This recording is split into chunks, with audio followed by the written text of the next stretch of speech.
Hey guys, I'm just going to walk you through how to use this coin toss generator. If you are doing the Penny Lab and you don't have 100 pennies at home, you can use this generator. So before we start, we're going to change some things on in this generator. So when you click on the link, you'll see everything that I have here. We're going to change the stats to no. So I want to change that from yes to no. And then how do we want to see our results? We're going to go down and choose table. Okay, that way when we toss the pennies, it'll tell us how many heads and how many tails we have. All right, so I'm looking at the directions and it tells us that we're going to start with 100 pennies. So I'm going to start by putting 100 pennies in here and I'm going to click toss them. It's going to do this for me and it's going to tell me how many heads I got and how many tails.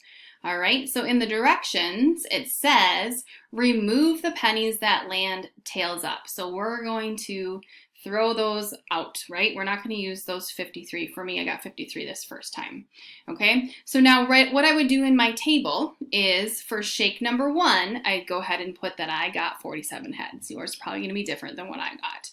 All right, then I'm getting rid of those tails. So I'm going to clear my results here.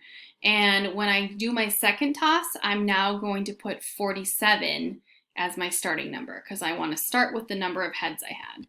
So I'm going to clear my results. And now I'm going to put what I ended up having on my first toss, which was 47 heads. And I'm going to click toss them again. It'll do its magic. Okay, on shake number 2. I got 25 heads. So in my table on my worksheet, I'm going to write down that I have 25 heads. I'm throwing those tails away. So now when I clear my results and I do my next shake, I'm going to start with this number.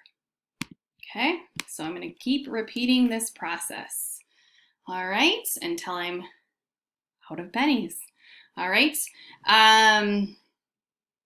hope that makes sense and have fun.